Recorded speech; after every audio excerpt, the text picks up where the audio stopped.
أعوذ بالله من الشيطان الرجيم بسم الله الرحمن الرحيم الحمد لله والصلاة والسلام على رسول الله. First of all, I would like to applaud the organization that have been championing justice and looking for justice for those families and individuals who have been wrongly accused. So please help me thank them again for their good work. This is a very complicated subject. I'm going to speak in a little different angle. I say it is complicated and it's messy as well. And I want you to stay with me until the end. I want you to picture this. We are in the United States about 320 to 340 million people. This is a continent. This is not a country. Each state is bigger than some countries. And there are people coming from all over the world with different objectives and dreams and purposes. The majority are coming with good intentions, just like yourself. Some had bad circumstances, drove them to leave their own motherland as refugees in different situations and come to seek peace, to seek safety for themselves, for their children. Some been forced because injustices has been inflicted on their families and their husbands or their brothers or sisters, and they come to this country and they mean very well to live peacefully and to live a good life. And they are law-abiding people, whether citizens or residents or asylees, whatever. But there are others who are coming to take advantage of a country that made it very open and free to do whatever you want, to believe in whichever you want. And those are the abusers. And we become the victims. The role of the FBI, which you and I pay their salaries, we pay them to do their job. The FBI, they are supposed to protect us. And by far they do that job. I can acknowledge and I can believe that there are cases, as Ms. Kathleen mentioned, that they were wrongly accused people, that wrongly use the process. Some of them are politicized. I have no doubt, like the Holy Land Foundation case. It is purely driven by the Israeli politics. They want to completely silence the Palestinian people. They want to kill them, and they don't want them even to say, ah. We understand that. But I cannot brush the entire FBI with one brush because of one or two or three or 10 cases. We Muslims are people of common sense. We have a basic rule that overrides any of our emotions or reactions. And that is, Allah subhanahu wa ta'ala says, وَلَا تَزِرُ وَازِرَةً وِزْرَ أُخْرَى. You cannot associate one with another. Each case has its own. We do have grave disagreement with our government foreign policy that caused a lot of this misery that we have right now and in the past. But that would never be a justification for anyone to come here and do something wrong. Let's just make this clear. Can you imagine when someone, like the case she mentioned, I don't know if it was in New York, the guy who wanted to brag about, I'm a terrorist, I can do this, I did this, which he did not do any of that. And he's an informant. Planted, yeah. I tell you what, yes, FBI, part of their work, in order to get to the bottom of crime, of gangs, organized crimes, is to plan people who act like one of the folks, one of the guys in this group, to pretend that they are part of them so that they can find out who. And I give you a quick example. I'm going to jump to this. I think a couple of years ago, I'm actually the president of the MAS Foundation, one of the largest mosques in Chicago and actually in the country. Somehow we've been able to capture on Facebook two guys talking with each other on Facebook about our community, about those Muslims, that we want to get rid of them. They come to this mosque by the millions, and if we shoot them, we will be killing a lot of them. Oops, we captured that on Facebook. We got it. We contacted immediately the police, and we contacted the FBI. We know there are probably white supremacists or whatever, although we have very few in our area. Now, the FBI, they wanted to get to the bottom to see if these two people are more than two people, and they got a network, or they're just random two people who wanted to do something. Our police department, they went quick and further, and they contacted they were able to identify and locate them, and they contacted the father, and then they found out that this was just, random. They really don't mean anything, whatever. We told them, look, you are taking responsibility, because if anything happens, you are stating that they got nothing. Now, the FBI, we're not happy with the way we approached this one here, because some civil groups, they really went way public into this, and the media came all over the place. FBI, they said, well, look, you have hindered our effort to plant somebody, to find out if this group is just one or two people, or there are really a network that we should be monitoring, we should be careful, and we want to make sure that this is not going to spread out and cause more problems. So now I understand the way they operate. Right or wrong, they have a responsibility. Of course, we have to have the good means when you perform your responsibility. You do not try to entrap innocent people just to prove that you are doing something. I can understand the environment after 9/11 and the failure of our intelligence community to capture or to detect or to stop those who caused the 9/11. And so they want to make it up by really going nuts into the country to find out, so that they can assure the American people that, look, we are on top of things and we are capturing everybody. And look how many we have captured. Now, right or wrong, we have to be reasonable people. Others could be wrong, could be crazy, could be whatever they want to say. But as a Muslim, as I have to act as if my prophet is here, how would we act? How he would act? How would he respond and handle the situation? As community leaders, I have responsibility for my community. I have the responsibility for the safety of every person and every child come in and out. And therefore, I cannot act as a revolutionary person who just wanted to condemn, I have to act with reason, with wisdom, with subtlety, and also I have to represent the community to defend it. So I can understand what the FBI sometimes they do, and I said there are cases that they were wrong, dead wrong.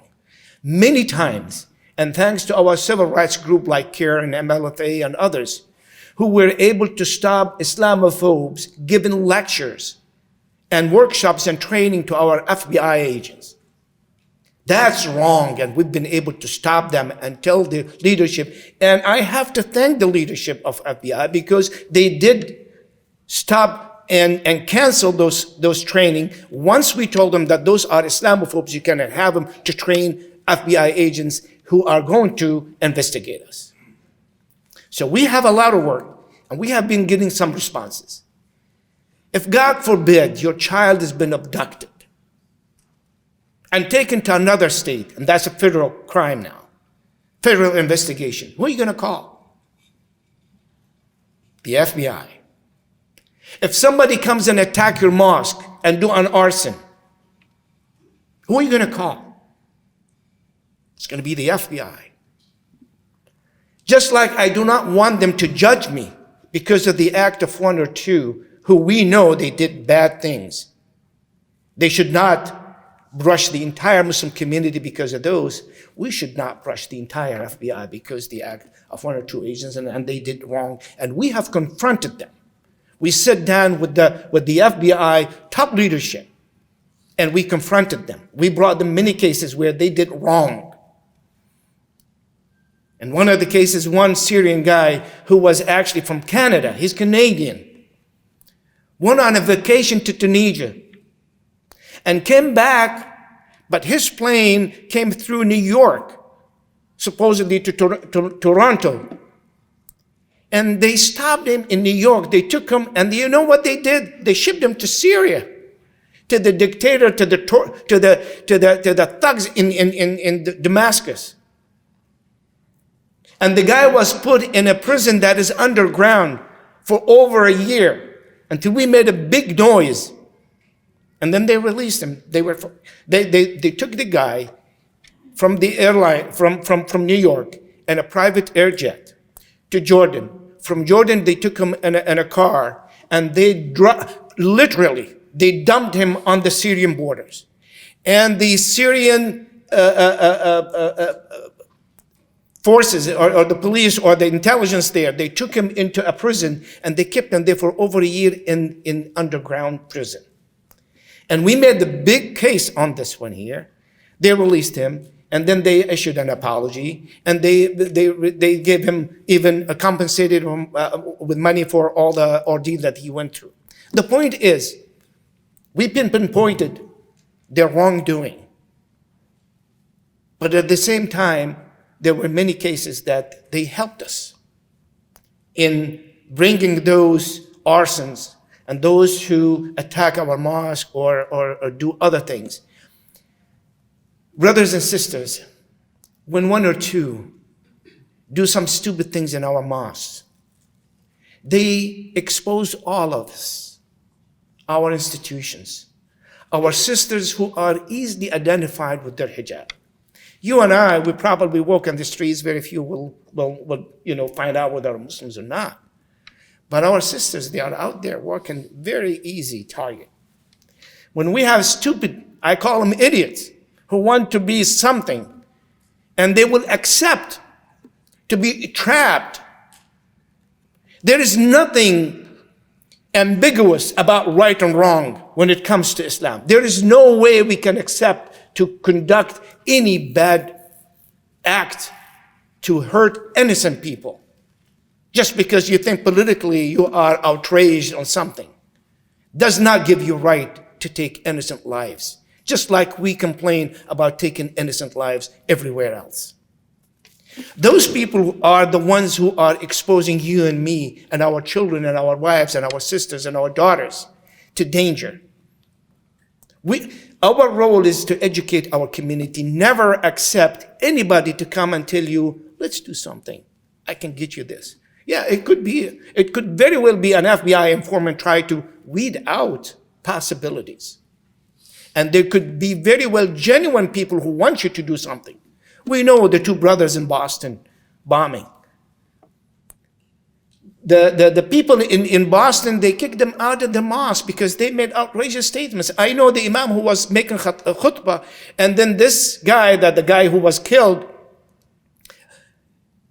he was complaining to the imam, and then everybody in the masjid, they were asking him to leave because he was making some outrageous statements. And then later on, they found out he was the one who carried this one. How in the world we are going to justify this? How in the world I can go against the FBI and say, no, they are not. Those guys were bad, and those guys were our enemies. Those guys wanted to hurt us before they want to hurt anybody else. Brothers and sisters, we have responsibility to protect ourselves from our own idiots who wants to hurt us, and from those informants who may have some political agenda. But we cannot say everybody has a political agenda. But I have to be cautious. I have to be careful. Irrespective of who that person is, I would never accept anybody to persuade me to do something wrong, because it is against my own faith before it is against the law. You have to measure it this way. You are doing something against Allah and Rasul. When I accept somebody to tell me, go ahead and bomb this or do this or harm this or harm that, or anything like this, in addition, it is against the law.